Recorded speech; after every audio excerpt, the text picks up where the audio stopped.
Les animes sont souvent définis par leur genre et leur thème, ainsi il est facile de trouver plusieurs animes dans le style que l'on aime. Mais chaque catégorie a son anime phare, son anime culte, le meilleur de sa catégorie. Aujourd'hui et sans plus tarder, je vais vous donner 5 bonnes raisons de voir Gintama, le meilleur anime de comédie de l'histoire.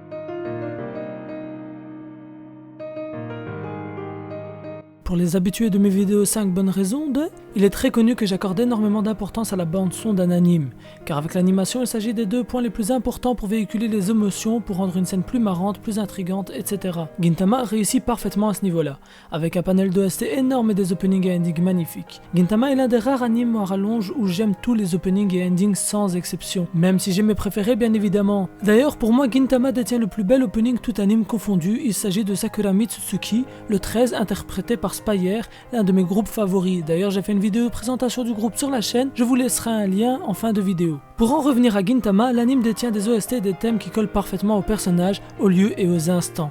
Certains pourront vous faire couler des larmes, de tristesse ou de rire, cela dépend du moment.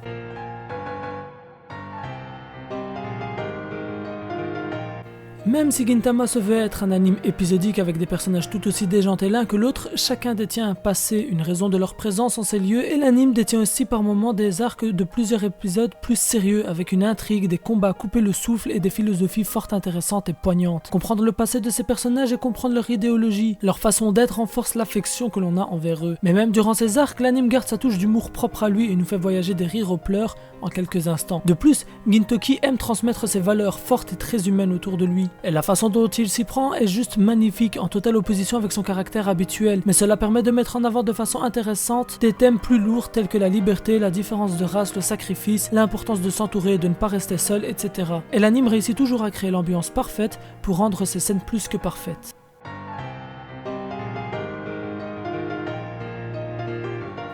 Les personnages de l'anime ne se prennent pas la tête et sont totalement transparents avec le visionneur. Je trouve l'idée très intéressante.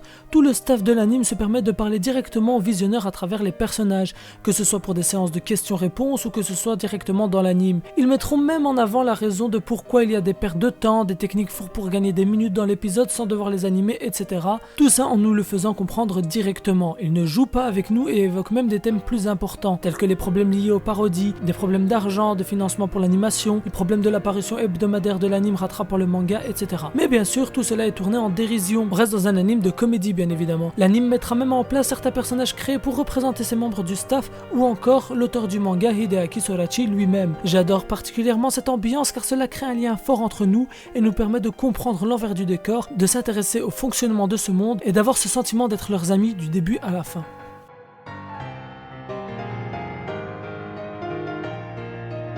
Au-delà des qualités évoquées précédemment, Gintama a un panel énorme de personnages, tous avec un rôle bien précis, une personnalité différente et leur folie bien particulière. Entre Gintoki et sa paresse et son amour pour les parfaits à la fraise, en opposition à Hijikata très rude avec les lois et son amour pour la mayonnaise, et ce en passant par Katsura et son problème lié à son nom, ou par Kondo le gorille, chaque personnage connaît son rôle dans l'anime et se battent même entre eux pour avoir plus de temps à l'écran. Ils ont conscience d'où ils sont pour certains épisodes totalement décalés, et chacun essaye d'attirer le cœur des fans.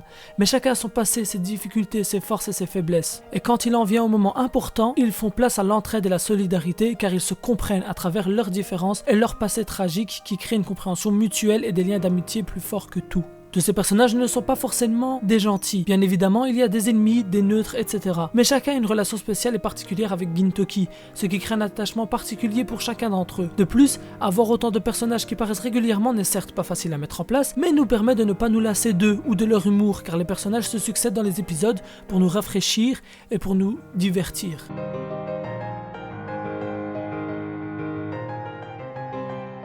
Il était logique que ce soit la raison numéro 1 pour laquelle je vous invite à voir Gintama, car même si Gintama reste un anime qui réussit sur tous les points avec des combats magnifiques et des arcs très émouvants, la qualité principale et le rôle de Gintama reste l'humour.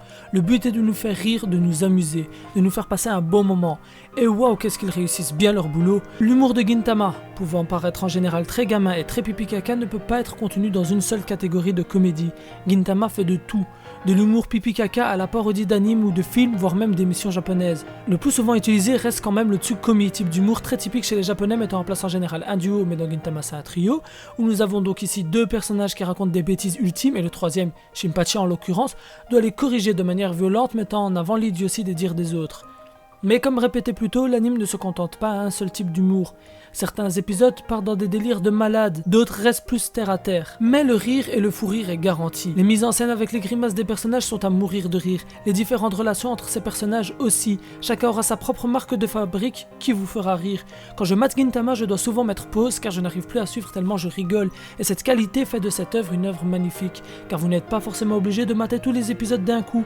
Et il est vrai que l'anime commence lentement et que l'humour au début n'est pas spécialement le meilleur. Mais c'est normal de commencer quelque part pour trouver ses marques et c'est ce qu'a fait Gintama. Personnellement, j'ai encore beaucoup d'épisodes à regarder, je me les mate quand j'en ai l'envie ou comme remède ultime quand l'humeur ne suit pas et je vous invite à faire pareil. Car même triste ou nerveux, Gintama saura vous libérer de tout ça et vous donner l'envie de rire à haute voix. C'est pour ces 5 raisons que je vous invite à regarder Gintama. Bien évidemment, l'anime détient bien d'autres qualités, mais je trouve que ces 5 sont les plus importantes et mettent en avant l'œuvre comme il faut. J'espère que l'épisode vous aura plu. N'hésitez pas à laisser en commentaire le nom d'un anime si vous voulez que je fasse une vidéo dessus. C'était Ryuzaka, à la prochaine les amis.